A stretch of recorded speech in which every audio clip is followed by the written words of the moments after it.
Greetings, gamers. Tim here again.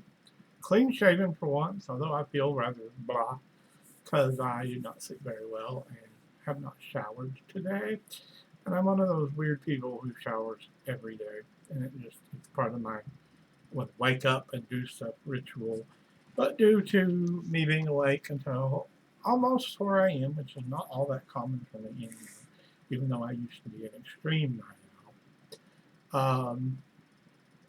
The medications I'm on usually see to constantly me out way before that. So, let's talk about gaming.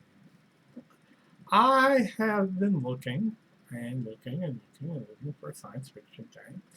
I'm very pleased with the Powered by the Apocalypse game, Far Flung, which is a bunch crunchier than most of the versions of Powered by the Apocalypse that I've used.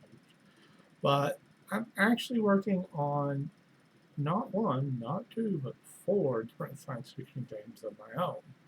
One is called Agents of Archive Space, and it originally started as a game that was going to be called Derelict Delver, which will still be a game I'm producing, but it's going to be the board game that you can play that uses virtually the same system as the role-playing game. And so you could play either one. The board game will have, hopefully, if I can afford to manufacture this and get this all together, it will have, random corridors that you go through of these ancient ships that you're delving into to gather loot and renown and so on and so forth. And hopefully it will come with some figures or at least some stand-ups to start out with. And then maybe we can kickstart for miniatures if we get enough money for it. Now, Agents of Archive Space is the role-playing game side, which will use nearly the exact system with some slight differences. For example, though the dice rolling will be the same, you won't have some of the descriptive tag elements that come from your race that you tag. Instead, there'll be something that just is already accounted for in the stats of the game, which I could do it either way. But for the board game, it's meant to be played in short sessions. For the role-playing game, it's meant to be played a little longer, either way, especially with tile-based board games, they can both get very long. And that's pretty much a classic space opera, ray guns, rocket ships. Although the rocket ships are atomic-powered, hyperdrive-laden ships of all different sizes and shapes. The basic idea is that the greatest number of them are probably going to be either delta-winged or, old classic cigar-shaped spaceships, just because it amuses me. And there's a good explanation for it. It's actually a pretty good shape for a ship that's going to be running into, going one direction as stuff comes at it. Because everybody forgets that there's still stuff in space, even though it's a vacuum. We're talking about pressure there, not substance. And there's little micro meteorites, my tongue doesn't want to work, and a lot of other things that particularly narrower ships have an advantage over if they're going straight towards them. I mean, of course, there'll be ones on the sides, but if you're accelerating in one direction or decelerating in the other direction when you're coming to a stop, you're basically going to want to have the narrowest profile possible. So the idea is to reduce surface against, because you're going at speeds even before you hit the hyperdrive that are, micrometeorite puncture your hull will wreck your day pretty well. But there are other defenses, of course, in the game, because it is a space opera science fiction-y game. But yeah, it's space opera. It's meant to be fun, a little silly, but drama-driven. And there are little elements of it that I think will be kind of interesting. Especially when I point out that humanoids are, because I've been reading these humans or orcs in space kind of thing, and humans come from a Deathworld thing, and I'm and humans bond with everything things, and I'm thinking that's true because there are people who literally mourn over their Roombas because they send it back and it's broken and they want theirs back fixed, and they send them new ones and they mourn over it. And it's like, I can't say much, because I have live pets, and that you can't replace those. You can't. So if somebody has bonded their Roomba, or their computer, or their phone, or whatever, I can't really fault them for that. I can't fault them for liking a particular kind of toy, a particular kind of book, or format of book, or like I have a slight little bit of OCD when it comes to books. So like I like to keep my books as a pristine version as possible. So I will often buy newer replacements of older books. Um, and now I'm kind of shifting a little more to buying electronic books. Though I'm worried because I like the physical books because they can't be taken away, they can't be lost, um, and I can still read them as long as I have my glasses and or a magnifying glass and the book. A lot less high tech, generally speaking. My glasses are, of course, um, progressive, so it's a little bit harder than other vision problems that I have. But I'm 48 years old. After reading for most of my life, expecting vision degeneration is not an uncommon thing. However, that being said, that's only one of the science fiction games I'm working on. Hearts and Souls is just, I'm trying to reduce it back to its simplified form while still moving a huge amount of information from basically the player side of the book to the GM side of the book, like certain descriptive elements. Dog butt in the background. Yeah. Certain descriptive elements and other things that they don't need. Because you don't need all of the different character generation methods I'm going to include in the player's part of the book. Because it's up to a GM which version you use. Although players do get a little bit of decision. They can say, well, I like this other version better because I own the game too, or I've read it, and, etc., etc., etc. Oh, chill out. You're perfectly good. My canine companion. Come here. Come here, you want to be on camera? Wag, wag? No? No? Oh, okay. All right. Here we go. And this is what I mean by humans bond with anything. Because apparently, growing a dog, growing a dog who's only a tiny little horse, tiny little horse, is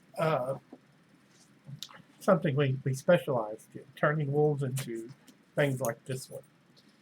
Sweet, kind, gentle. She'll bark at you, but she, otherwise it's the most dangerous thing about her is her accidentally running into you. And yeah. She might bite if she doesn't know the person or they're not escorted in by us, but I don't know about that.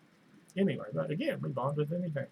Yesterday, I was at a friend's house going to see how they've been doing because of COVID and all this other stuff.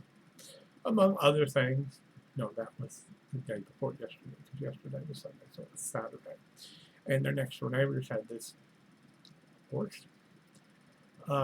Believe me, as a Texan, the fact that I'm not sure it was a full-blooded horse is kind of odd, but it was really short for a horse without being an actual like tiny pony that I recognize, like a Shetland breed or some other kind of small pony, but it was stout. I mean, it was heavy duty.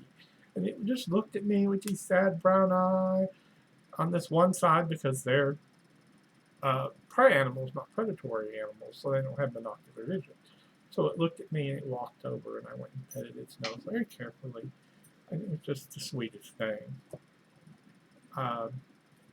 So I think, again, me, I'm like, animal. but I don't have the training or the background to be the kind of person who goes out and pulls them out of their lairs and goes, "Look at this." Um, and nor do I necessarily want to put that risk on myself these days, especially at my age. However, that's one of several sci-fi games I'm doing. Plus, I am working on Hearts and Souls.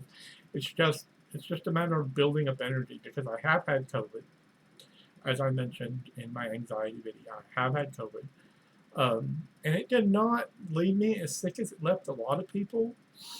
I thought it was just a big sinus mess because it's what it felt like was a bad sinus infection. And I went and got it. And they're like, "Oh yeah, we're sending you to our respiratory center, and it's just like down the hall." And I went down there, and they tested, and they said, "Oh, you have COVID." And I'm like, "Oh, thank you. This has been about 5 days too late. It would have been nice to know this entire time so I could isolate even more." But it doesn't help when I'm the only caretaker for my 73-year-old mother, and she doesn't get around very well anymore. Her knees are terrible, and unfortunately, that is a situation that I can't do much about because the cost is exorbitant. Because first she has to have all her teeth pulled to prevent infection that could get into her knees. Then she has to have her knees fixed, and she probably has to have new back surgery. So it's a big mess. But that's one reason why I've been thinking about sci-fi and the potentials that we could do with future medicine and other things. And I've been looking at a lot of different science fiction games. I picked up Stellar Adventures, which uses the advanced fighting fantasy engine, and Warp Star, which uses that, but British old school sentimentality of game design. So it's got this kind of dark feel to it instead of just this, basic sci-fi feel to it. And it's interesting. I have a friend who's about to run a D6 based game that came out a while back, a few years ago, called Deathworld, which is a game in which a bunch of gates opened up and other dimensional entities came through, and just a lot of chaos ensued. There's several games of that nature out there. There's a really good one, which is Wasteworld, but it doesn't have gates. They're literally aliens and mutants on this planet that something happened and set it into an apocalypse, but you have these city-states that are all very specifically themed to not exactly a culture, but a technological view, although there is like cyber samurai and cyber ninjas in this one section. They're the cybernetic group. And they have samurai and ninjas, and they're very Japanese-ish. While the rest of them don't have any sort of kind of real-world analog to their archetypes. Like, of course, the Hydra group is genetically engineering. There's one that has a floating city, and they use power armor suits that let them fly. But I love Wasteworld. It's one of the best games. You probably never heard of it. It uses a very similar system to Talislanta, at least as of 4th edition and on. And we just got a new version of Talislanta, the Savage Lands. And that's kind of pre-Talislanta 4th edition timeline. So it's like right after the apocalypse that brought about the future that eventually will become Talislanta, the odd little fantasy game. But Wasteworld is a sci-fi post-apocalyptic game. And some of the things you can play are mutants and robots and aliens and, genetically engineered things. It's fantastic. And just basically stat plus skill plus D20 check to see if the result is above this, or above this, and that gives you, failure below that, partial success, full success, terrific success kind of results, very much like Talislanta 4th edition did. And it's one of my favorite post-apocalyptic games. So this one is different. It's D6 based. It's called Breachworld, and we're going to try it. And I didn't really have an idea for a character, so I was just scrolling down Facebook, and somebody had posted this picture, in a D&D group for what would this race be, and it was a felinoid. And I like cat-themed races. I use Silverlion Studios, Silverlion, the lion. Even though that's actually a superhero character of mine who has Leon-ish powers, but is otherwise this Scottish chap who wears a costume and mask and generally pretty much is he's kind of like Captain America but with lion-themed abilities. That's kind of how I describe him a little bit, but he's my own creation. I created him originally. The original inspiration was created for a playtest that never happened, and then I made a version in a game that only had humanoid characters, which was Freedom Force, the video game. And so, since I couldn't make an actual metal lion, I made a guy who was called Silverlion, and it evolved from there. Silverlion Studios evolved from that character. Who you may see my art, you may have seen other people's art of Silverlion, because I use it quite often as icons or page fronts for like Facebook and other things. And I have a fantastic bits of art from one friend who just keeps turning out better and better versions of Silverlion that I'm like, wow, you're so fantastic. Right, and he does it like, I'll draw you a new version of Silverlion. Here we go. Thank you.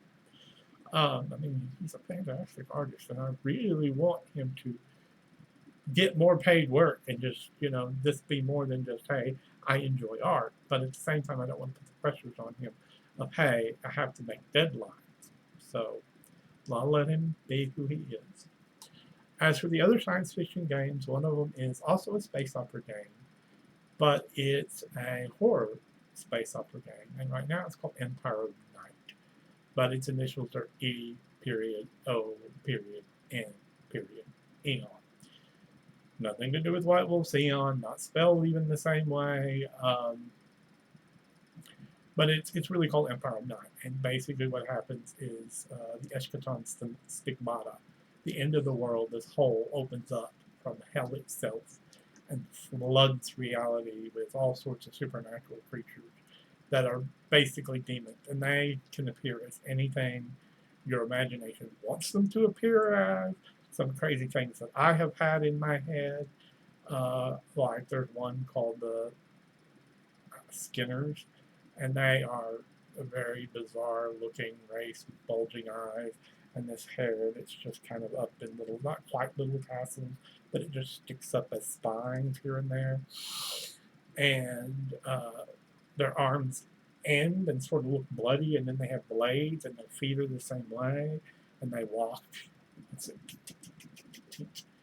And their whole purpose is to dissect pieces of you and use you to build other things, including using your skeleton to make little attack robots that look vaguely like Scorpion, that use your ribs and spine and your skull. They're creepy as sin, and they came out of my head.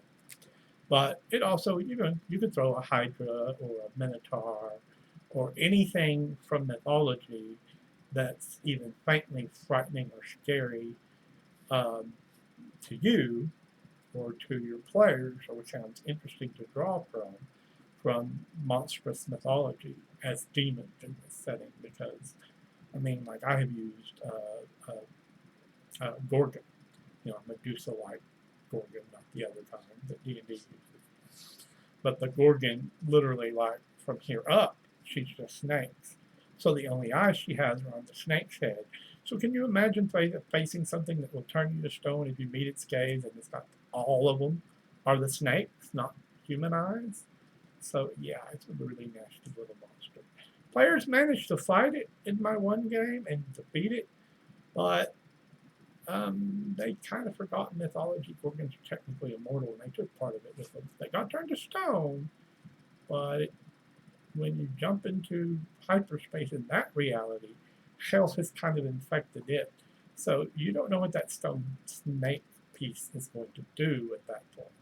It could turn into a ghost. It could come alive. It could regrow the entire Gorgon.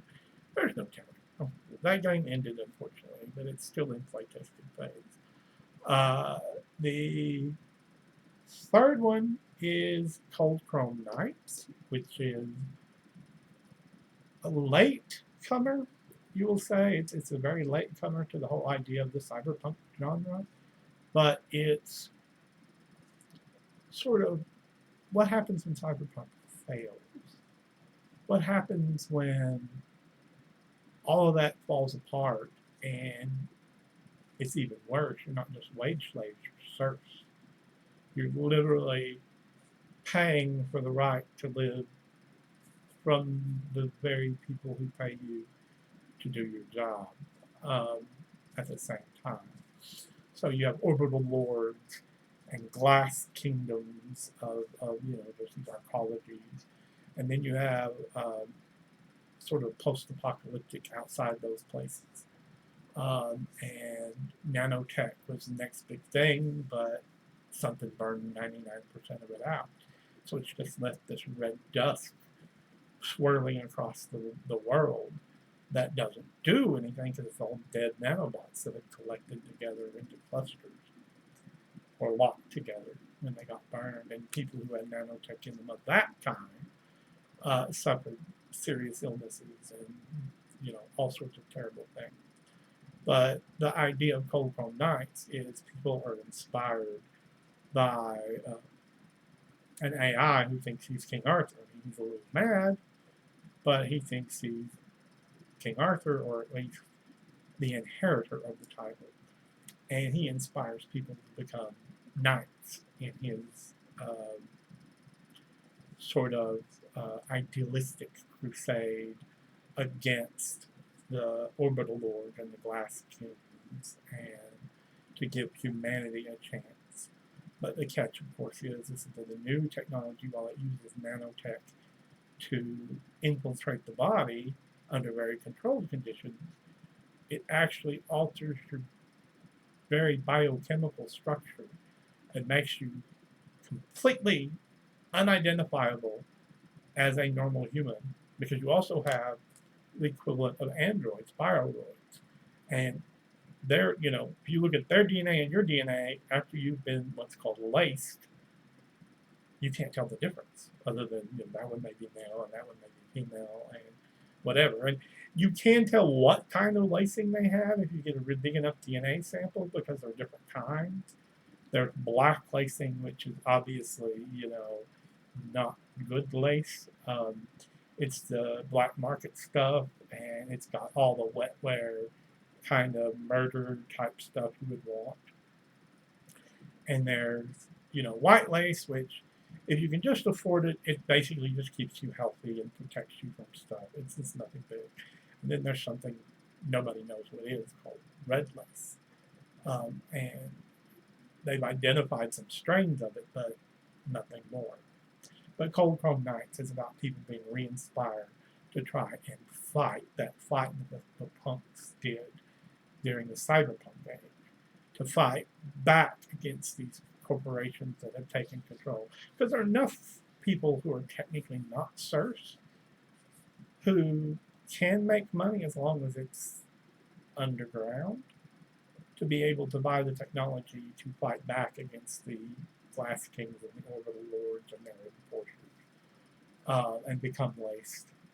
And one of the things with that is there are all sorts of pieces of technology that a lot of cyberpunk won't reach into, like microfax. Like literally, somebody could wear a trench coat that goes down to their ankle and have it built in with enough material to build them half a dozen guns. Just build them using basically a broken down 3D printer type device, an advanced 3D printer, because it can make everything. It can make the gun, it can make the ammo, it can make the propellant, or it can make a gun that doesn't need a normal propellant, like an electromagnetic gun. And so you can walk into a room with just this coat on, and if they don't scan for that coat having a nanofactory in it, you can just like gun after gun after gun after gun after gun, at least half a dozen. And if you have backup of something inside a van, you would produce an endless supply of firearms and ammunition as long as your materials hold up. And your materials can technically hold up if you drive out into the waste, as long as there's old dead nanotech to feed into the feeder to be repurposed and rebuilt into material. And then there are people who are just living weapons because they've got black lacing that turns them into lethal living beings, stronger, faster, tougher. And then there's the bioroids, which already are that. They don't need that because they already are slightly stronger, slightly tougher. Probably not as much as this black lace knight, but knight. But that's what Cold Chrome Knights is about. It's about the death of cyberpunk and the rise of the actual rebellion to change the world from the corporations winning that whole ideology war, basically, and a new ideology coming up to replace the idea. It's not necessarily cool to have a cyberlion because that's a weakness.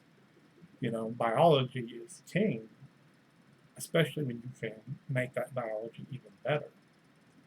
But there are limits to what they can do because technology is still not quite up to completely re-engineering someone's DNA. And Cold Chrome Knights is really close to my heart because I've always been a cyberpunk fan. But I mean classic cyberpunk, the novels and the point and the pump element, the rebellion element.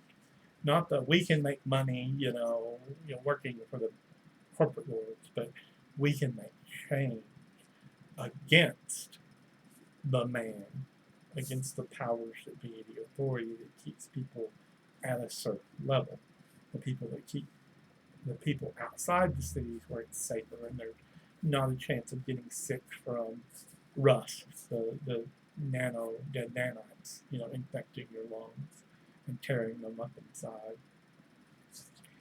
And I also have afflicted canines. I mean, they're still dog-shaped, but you can strap on a cyber vest, and they have arms that they can use on the cyber vest. And they can be laced, so imagine a Great Dane. This is a light Great Dane, 140-pound Great Dane, or maybe 150 now, who is as tall as I am. If she stretches, she can stick her head up here and lick the top of my head.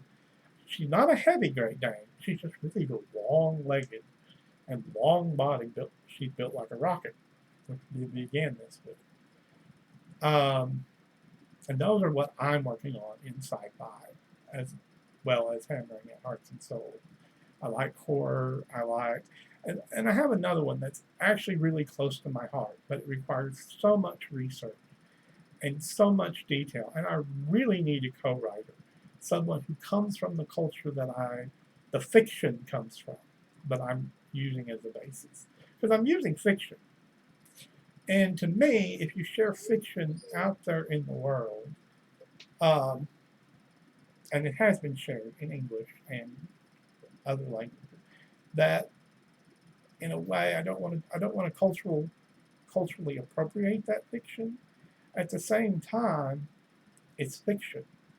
It's a creation that's been meant to be shared. So I don't know where that line falls. It's a difficult one to navigate, and I want to navigate it with somebody who's aware of pitfalls, who's actually from that culture and willing to, talk me out of doing things that might otherwise be bad. But I also seem to be the only one interested in doing this specific thing, besides one other guy who's probably as white and as I am. But I am looking. I'm still working on novels. I have come up with another one that I want to write because I had the weirdest dream. That's where half my novels come from. And my dream was I was in the Tolkien Lord of the Rings universe and went and destroyed some very minor artifact. Dog ball. I know it's boring. Come on, computer. Woohoo! Focus. Focus. There we go.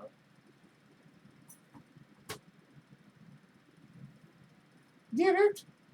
You caught it. You didn't need to drop it back down. But anyway, um, but I'm interested in doing that too. That science fiction, and it's another form of it's more space fantasy than space opera, but it still has both elements in it.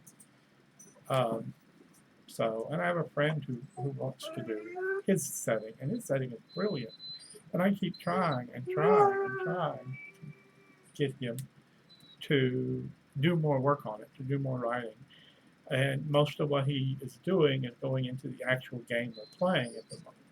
And I'm like, I understand that. She sounds like she's dying, doesn't she? And all she wants to do is go outside.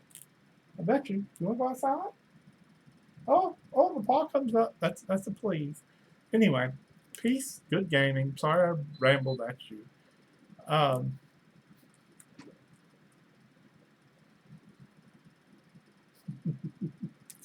anyway, I hope you have your pets, your bonded things, whether you're your wife, your child, your husband, your your your dogs, your cats, your parakeets. They're all important to humanity in some way or another. And I mean all, you know. And as many people may know, I am a Christian. I'm also a LGBTA plus supporter. So God bless you all. And even if you don't believe in the God I believe in or any gods at all, I hope you the very best. And I'll see you later. I'm going to go deal with a hyperactive, desperate dog.